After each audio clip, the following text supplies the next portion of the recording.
ورحمة الله وبركاته. الحمد لله رب العالمين، والصلاة والسلام على أشرف الأنبياء والمرسلين وعلى آله وأصحابه أجمعين، أما بعد، فأعوذ بالله من الشيطان الرجيم. بسم الله الرحمن الرحيم. إن الله وملائكته يصلون على النبي يا أيها الذين آمنوا صلوا عليه وسلموا تسليما. صلى الله على سيدنا محمد وآله وأصحابه وسلم. صلى الله على سيدنا محمد وآله وأصحابه وسلم. صلى الله على سيدنا محمد وآله وأصحابه وسلم. رب اشرح لي صدري ويسر لي أمري واحلل عقدة من لساني يفقهوا قولي. سبحانك لا علم لنا إلا ما علمتنا إنك أنت العليم الحكيم. সম্মানিত উলামায়ে কিরাম, পিতৃসমতুল্য দাড়িপাকা মুরব্বিয়ান আযম, অত্র এলাকার সর্বস্তরের দিনদার পরহেজগার নামাজি আমার সম্মানিত শ্রদ্ধেয় ভাই বন্ধুগণ, রব্বুল আলামিনের দরবারে শুকরিয়া আদায় করছি যে মহান রব্বুল ইজ্জত আজকের এই মোবারকময় দিনে, বরকতময় সময়ে, রহমতপূর্ণ স্থান, পৃথিবীর সর্বোৎকৃষ্টতম জায়গা আল্লাহর ঘরে এসে বসে জুমা পূর্ববর্তী সংক্ষিপ্ত আলোচনায় আমাদেরকে অংশগ্রহণ করার সুযোগ, সুস্থতা ও তাওফীক দান করেছেন। সে রব্বুল আলামিনের দরবারে শুকরিয়া আদায় করে প্রাণ খুলে মুহাব্বতের সাথে বলি আলহামদুলিল্লাহ। লক্ষ কোটি তার চেয়ে অধিক দরুদ সালামের হাদিয়া আল্লাহ তাআলা আমাদের সকলের পক্ষ থেকে রাহমাতুল লিল আলামিন মুহাম্মদুর রাসূলুল্লাহ সাল্লাল্লাহু আলাইহি ওয়াসাল্লামের নূরানি কদম মোবারকে পৌঁছিয়ে দিন। সকলে বলি আল্লাহুম্মা আমিন। আল্লাহ তাআলা আমাদের সংক্ষিপ্ত পরিসরে অল্প সময়ের অল্প কথাবার্তার ভিতরে ইখলাস, সহিহ নিয়ত এবং আমল করার মতো সেই যোগ্যতা, তাওফীক, মানসিকতা আমাদের সকলকে দান করুন। আল্লাহুম্মা আমিন। প্রিয় হাজিরিন, আজকে আমরা আমাদের খুতবার বিষয়বস্তু হিসেবে সুনির্দিষ্ট সময়ে সংক্ষিপ্ত পরিসরে আয়াতুল কুরসি, কোরআন কারিমে একটি আয়াত আছে, এই আয়াতুল কুরসি নিয়ে কোরআন ও হাদিসের আলোকে এর মর্যাদা এবং আমাদের দৈনন্দিন জীবনে এর আমল নিয়ে আমরা সংক্ষিপ্ত একটি আলোচনা করার চেষ্টা করব ইনশাআল্লাহ। আল্লাহ তাআলা আমাদেরকে এই আলোচনাকে ইখলাসের সাথে করার, বোঝা, প্রাত্যহিক জীবনে আমল করার তাওফীক দান করুন। সকলে বলি আল্লাহুম্মা আমিন। প্রিয় হাজিরিন, গত জুমায় আমরা আমাদের পারিবারিক জীবনে ইসলাম কিংবা মানুষের ব্যক্তিগত জীবনে যার যার অবস্থান থেকে ইসলামকে অনুসরণ করা এবং ইসলামের ভিতরে শান্তি খোঁজা, ইসলামের ভিতরে আসার মাধ্যমে শান্তি, প্রশান্তি, সকল প্রকার সফলতা, কামিয়াবিকে তালাশ করার ব্যাপারে আমরা আলোচনা করেছিলাম।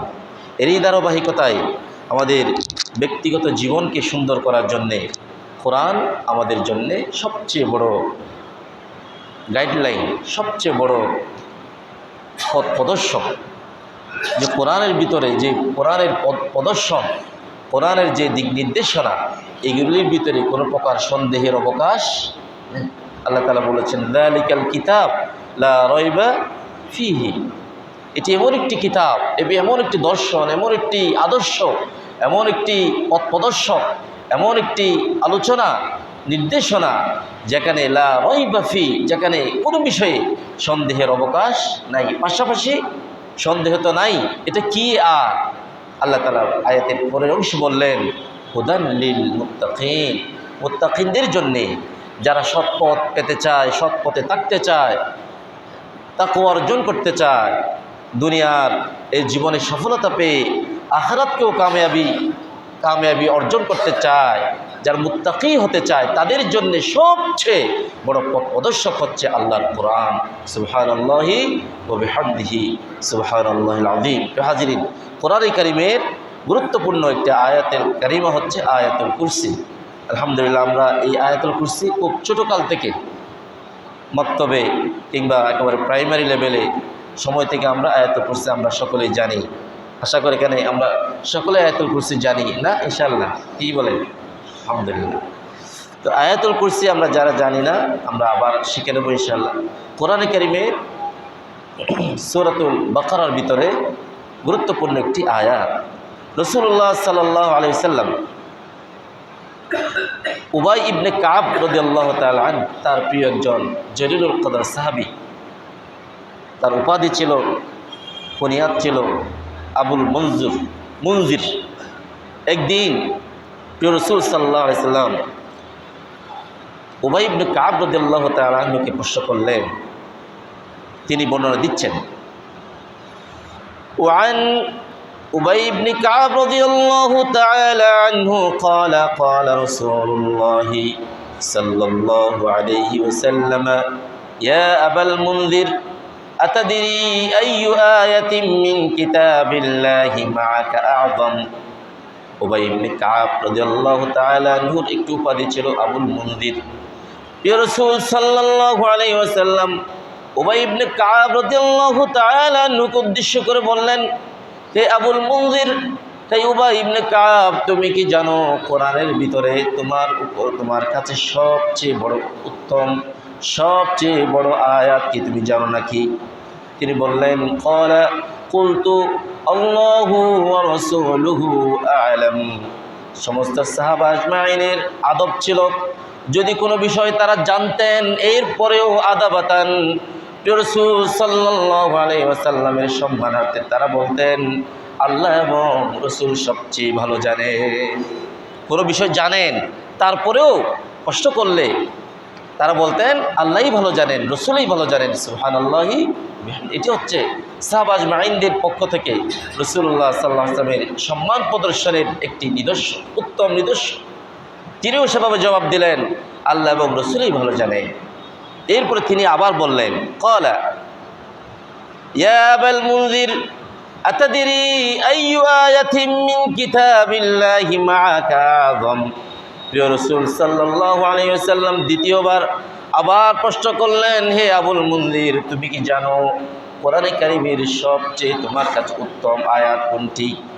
তখন উবাই ইবনে কাব রাদিয়াল্লাহু তাআলা আনহু বর্ণনা দিচ্ছেন, এরপরে দ্বিতীয়বার যখন তিনি পুনরায় প্রশ্ন করলেন, আমি বললাম, ক্বালা কুলতু আল্লাহু লা ইলাহা ইল্লা হুয়াল হাইয়ুল কাইয়্যুম। হে রাসূল, আমার মনে হয় আমার দৃষ্টিতে সবচেয়ে আমার কাছে বড় আয়াত, সবচেয়ে উত্তম আয়াত হচ্ছে যে আয়াত শুরু হয়েছে আল্লাহু লা ইলাহা ইল্লা হুয়াল হাইয়ুল কাইয়্যুম বলে যে আয়াত, সে আয়াত।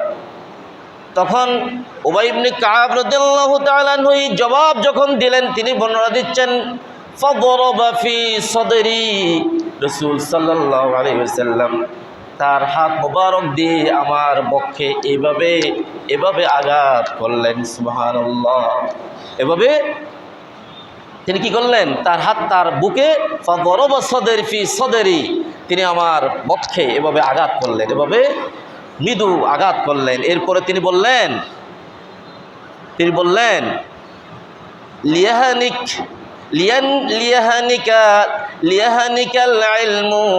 লিয়াহানিকাল ইলমু আবুল মুনজির।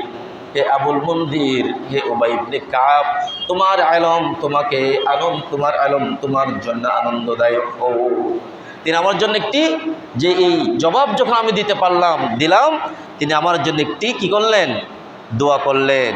দোয়া করে তিনি বললেন, লিয়াহানিক আল ইলমু ইয়া আবুল মুনজির, হে উবাই ইবনে কাব, হে আবুল মুনজির, তোমার আলম তোমার জন্য আনন্দদায়ক। সুবহানাল্লাহি ওয়া বিহামদিহি সুবহানাল্লাহিল আযীম। সুতরাং আয়াতুল কুরসি কোনটি? আমরা যে একবার সেই আয়াতুল কুরসি আমরা একবার মুখে পড়ে নিই ইনশাআল্লাহ। চলুন।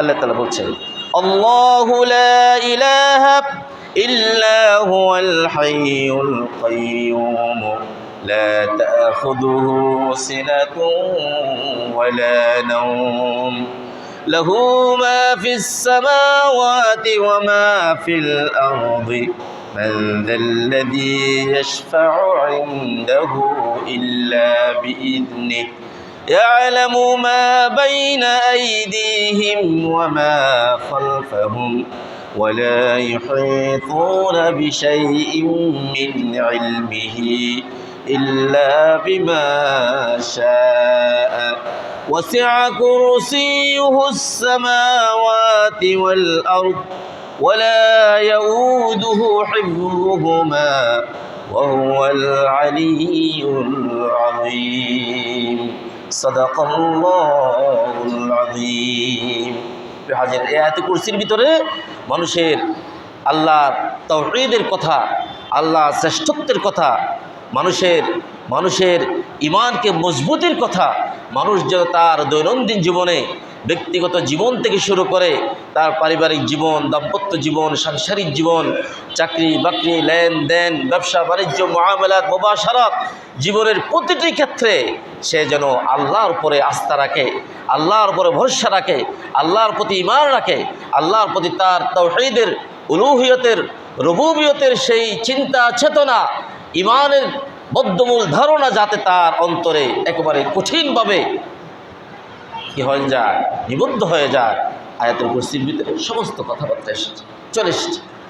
আল্লাহ তাআলা এই আয়াতের প্রথমেই বললেন আল্লাহ লা ইলাহা ইল্লা হুয়াল হাইয়ুল কাইয়্যুম, আল্লাহ তিনি ছাড়া আর কোনো ইলাহ নাই। কখন বলছেন? যেই সময়ে কাবা শরীফের ভিতরে 360টি মূর্তি রেখে সমস্ত মানুষ উলঙ্গ হয়ে, নারী পুরুষ একাকার হয়ে কাবা শরীফের ভিতরে এবাদত মনে করে মূর্তিগুলাকে পূজা করছে, তাদের ইলাহ মনে করে। সেখানে আবার লাত, মানাত, উজ্জাত, 3টি বড় বড় মূর্তিকে তারা প্রথম, দ্বিতীয়, তৃতীয় এভাবে সংজ্ঞায়িত করেছে, বিশেষায়িত করেছে। পৃথিবীর সমস্ত মানুষ যখন উলঙ্গ হয়ে, নারী পুরুষ একাকার হয়ে আল্লাহর ঘরে ইবাদত মনে করে, কতগুলি মূর্তি বানিয়ে তাদেরকে ইলাহ মনে করছে, তখন রাসূলুল্লাহ সাল্লাল্লাহু আলাইহি ওয়াসাল্লাম কোরআনের ভাষায় দ্ব্যর্থহীন কণ্ঠে তিনি ঘোষণা দিচ্ছেন আল্লাহ লা ইলাহা ইল্লাহু, তিনি ওই আল্লাহ যিনি ছাড়া আর কোনো ইলাহ নাই। সুবহানাল্লাহ, তোমরা বলো তিনি আল্লাহ, তিনি ছাড়া আর কোনো ইলাহ নাই। এই যে 360টি মূর্তি, এগুলির কোনো মানে নাই। এই যে এখানে লাত, মানাত, উজ্জাত, এগুলির কোনো অর্থ নাই। এখানে মানুষ বৃষ্টির মালিক, সন্তানের মালিক, জ্ঞানের মালিক, রিজিকের মালিক, এক একটা কিছুর মালিক বানিয়েছে। আল্লাহ বলছেন না, সমস্ত কিছুর একচ্ছত্র মালিককে। আর যদি বলেন কে? মানুষের ঈমান যাতে মজবুত হয়ে যায়, বলছেন লা ইলাহা ইল্লাহু, আর কোনো ইলাহা নাই। এগুলি সব অথর্ব, এগুলি সব নিরর্থক, এগুলো সমস্ত কিছু অর্থহীন। ইমানদারগণ, তোমরা বলো আল্লাহ ছাড়া আর কোনো ইলাহ, মানুষের একমাত্র উপাস্য, একমাত্র ইবাদতের উপযুক্ত, সমস্ত মানুষের সিজদার একচ্ছত্র মালিককে, তিনি আল হাইয়ুল কাইয়্যুম, তিনি চিরঞ্জীব, তিনি সমস্ত কিছুর ধারক। তিনি কিছুক্ষণ আছেন, কিছুক্ষণ চলে যান, এমন নয়। গত জুমায় আমরা বলেছিলাম তারা যে মূর্তিগুলাকে পূজা করে, সমস্ত মূর্তি এবং যারা পূজা করে সমস্ত মানুষ যদি একত্রিত হয়ে তারা যদি চেষ্টা করে একটি মাছি সৃষ্টি করবে, তারা লা ইয়াখলুকু যুবাবান, একটি মাছি পর্যন্ত তারা সৃষ্টি করতে পারবে না। পরের অংশে আল্লাহ তাআলা বলছে শুধু মাছি সৃষ্টি করতে পারবে সেটা নয়, এই বড় বড় মূর্তি যাদেরকে তারা তাদের উপাস্য মনে করে, তাদের রব মনে করে, তাদের ইলাহ মনে করে, তাদের প্রভু মনে করে, তাদের উপরে যদি কোনো মাছি বসে, কিংবা তাদের সামনে পরিবেশিত খাবারের সামনে যদি কোনো মাছি বসে, এই সমস্ত 360টি মূর্তি একত্রিত হয়েও একটি মাছিকে তাড়ানোর ক্ষমতা তাদের, লা ইয়াস্তানকিযুহু মিন, একটি মাছিকে তাড়াতে পারবে না। দুউফাত তালিব ওয়াল মাতলুব, যাকে পূজা করছে তারা এবং যারা পূজা করছে সবাই দুর্বল, একটি মাছিও তাড়াতে পারবে না। অতএব সমস্ত কিছু নিরর্থক, এমন একচ্ছত্র মালিককে আল্লাহ, তিনি হাইয়ুন, তিনি কাইয়্যুম। এরপরে পরের অংশে আল্লাহ তাআলা বলছেন তিনি এমন লা তাখুযুহু সিনাতুন ওয়ালা নাওম, পৃথিবীর সমস্ত প্রাণী ঘুমায়, সমস্ত প্রাণী একটি সময় আসার পরে তন্দ্রাচ্ছন্ন হয়, কিন্তু আল্লাহ তিনি এমন, তিনি ঘুমান না, তাকে তন্দ্রা স্পর্শ করে না, তাকে ঘুম স্পর্শ করে না, তার ঘুমের প্রয়োজন নাই। লাহু মা ফিস সামাওয়াতি মা ফিল আরদ, আসমান এবং জমিনে যা আছে সমস্ত কিছু তার কর্তৃত্বাধীন। মান যাল্লাযী ইয়াশফাউ ইনদাহু ইল্লা বিইذনি, কাল কিয়ামতের কঠিন সময়ে তার অনুমতি ছাড়া কেউ সুপারিশ করার সুযোগ পাবে না। ইয়ালামু মা বাইনা আইদিহিম ওয়া মা খালফাহুম, এই পৃথিবীর মানুষ তোমরা শোনো, আল্লাহ তাআলা তোমাদের আগের পিছনের সমস্ত কিছু তিনি জানেন। ওয়ালা ইউহিতুনা বিশাইইন মিন ইলমিহি ইল্লা বিমা শাআ, আল্লাহ তাআলা মানুষকে যে জ্ঞান দান করেন সেই জ্ঞান দান করা ব্যতীত কোনো জ্ঞান মানুষ অর্জন করতে পারে না। ওয়াসিআ কুরসিয়্যুহুস সামাওয়াতি ওয়াল আরদ ওয়ালা ইয়াউদুহু হিফযুহুমা ওয়া হুয়াল আলিয়্যুল আযীম, আল্লাহর যে কুরসি কিংবা আল্লাহর জ্ঞানের পরিধি আসমান এবং জমিনের সর্বোচ্চ। সুতরাং এই আয়াতের অর্থ, এই আয়াতের শিক্ষা যখন একজন মানুষের সামনে থাকবে, এই মানুষ পার্থিব জীবনে এসে চুরি, ডাকাতি, রাহাজানি, চিন্তায়, দুর্নীতি, স্বজনপ্রীতি, জুলুম, অত্যাচার, সকল প্রকার ফাসাদ, বিশৃঙ্খলা কোনো মানুষ করতে পারবে না। কারণ ইয়ালামু মা বাইনা আইদিহিম ওয়া মা খালফাহুম, মানুষ প্রকাশ্যে অপ্রকাশ্যে সামনে পিছনে যা কিছু করেন না কেন সমস্ত কিছুর ব্যাপারে জানেন কে? এটি হচ্ছে আয়াতুল কুরসি। এই জ্ঞান যখন মানুষের ভিতরে আসবে, কোরআন তো এসেছে এই জন্যই, এই জ্ঞান মানুষের সামনে, মানুষের হৃদয়ের ভিতরে দিয়ে মানুষের ভিতর থেকে পশুত্বের যে চরিত্র সেটাকে বের করে এনে তাকে একজন আদর্শ মানুষ বানিয়ে দেবে। সুবহানাল্লাহ। আপনি একটু খেয়াল করে দেখুন, কোরআন যখন আসছে সেই সময় এমন কোনো অপরাধ নাই সমাজে প্রচলিত নাই, এমন কোনো জুলুম, অত্যাচার, নিপীড়ন, চিন্তায়, রাহাজানি, হত্যা, ব্যভিচার, অশ্লীলতা, পাপাচার নাই। যে সমাজে সমস্ত পাপাচারে নিমজ্জিত, সেই সমাজে কোরআন আসলো। রাসূলুল্লাহ সাল্লাল্লাহু আলাইহি ওয়াসাল্লাম আসলেন, তিনি কোরআনের এই বাণী দিয়ে মানুষকে যখন বোঝালেন, ওই পাপিষ্ঠ মানুষগুলি অল্প কিছুদিন পরে এমন মানুষে পরিণত হলো যাদের ব্যাপারে স্বয়ং আল্লাহ বললেন রাদিয়াল্লাহু আনহুম ওয়া রাদু আন, হে রাসূল এই মানুষগুলির উপরে আমি সন্তুষ্ট, তারাও আমার উপর সন্তুষ্ট। সুবহানাল্লাহ। তাহলে কীভাবে পেরেছিল? কোরআনের মাধ্যমে পেরেছিল। আজকে আমাদের শিক্ষা ব্যবস্থা এ কোরআনের শিক্ষা অল্প নাই বললেই চলে। যেই অন্তর্বর্তীকালীন সরকারের সেই সময় থেকে এদেশের মানুষ আবেদন করে আসছিল প্রাইমারি লেভেলে প্রাথমিক শিক্ষায় কোরআন শিক্ষাকে বাধ্যতামূলক করা হোক। আছে শুধুমাত্র একটি ইসলাম ও নৈতিক শিক্ষা বলে একটা শিক্ষা আছে, এখানে উপযুক্ত আমাদের ছেলেমেয়েরা, যে আমাদের পাশে প্রাইমারি স্কুল, আপনি খবর নিয়ে দেখেন আমাদের প্রাইমারি স্কুলে যে ছেলেমেয়েরা পড়ে, মাদ্রাসায় পড়ে কয়জন? বাংলাদেশের যত শিক্ষার্থী আছে 2% স্টুডেন্ট শুধুমাত্র মাদ্রাসায় পড়ে। যত কমি মাদ্রাসা আছে, যত নুরানি মাদ্রাসা আছে, যত এমপিভুক্ত অন্যান্য মাদ্রাসা, সরকারি, আধা সরকারি, স্বায়ত্তশাসিত প্রতিষ্ঠান আছে, 2% স্টুডেন্ট মাত্র মাদ্রাসায় পড়ে। তাহলে 98% স্টুডেন্ট কোথায় পড়ে? স্কুলে পড়ে, প্রাইমারি স্কুলে পড়ে। প্রাইমারি স্কুলের সরকারের বরাদ্দ, প্রাইমারি স্কুলের ফ্যাসিলিটিস, প্রাইমারি স্কুলের শিক্ষকদের জন্য সুযোগ সুবিধা, বিল্ডিং সমস্ত কিছু সরকার দিয়ে রেখেছে, সমস্ত কিছু দিয়ে রেখেছে।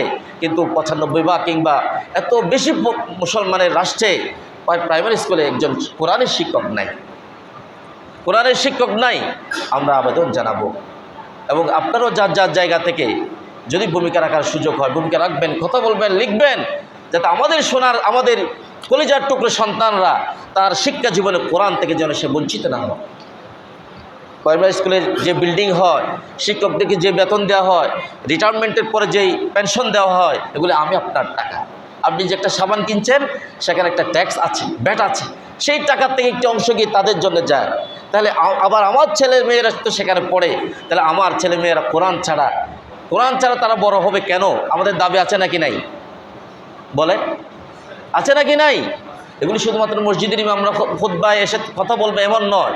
শিক্ষিত সমাজ, সচেতন মহল শহরের লোকজন, গ্রামের লোকজন, শিক্ষিত জনগণ, সচেতন মানুষ, ধর্মপ্রাণ মানুষ প্রত্যেকের কথা বলা দরকার, কথা বলা দরকার কোরআন থেকে, যাতে কোরআনের এই শিক্ষা, কারণ এই শিক্ষায় একজন শিক্ষার্থী যখন বড় হবে সে দুর্নীতিবাজ হবে না।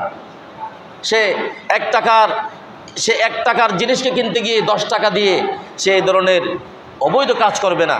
আপনি অবাক হবেন, এই যে পত্রিকায় এসেছে, এই বর্তমান সংসদে যে মাইক্রোফোন কেনা হয়েছে, অন্যান্য পণ্য কিনেছে সংসদকে কী করার জন্য, সচল করার জন্য, প্রত্যেকটা জিনিসে দুর্নীতি হয়েছে। 1000 টাকার জিনিসকে লক্ষ লক্ষ টাকা দাম ধরা হয়েছে। পত্রিকা এসেছেন, পত্রিকা এসেছে। তাহলে এগুলি কারা করে? সচিবরা করে, আমরারা করে, যারা বিসিএস দিয়ে এদেশের সর্বোচ্চ শিক্ষা প্রতিষ্ঠান থেকে সর্বোচ্চ ডিগ্রি নিয়ে যারা যায় তারা করে। আমি করি, আপনি করি, আমার ছেলেরা করে, আমার ভাইয়েরা করে, আমার বোনেরা করে। তাহলে এরা তো শিক্ষিত না? শিক্ষিত।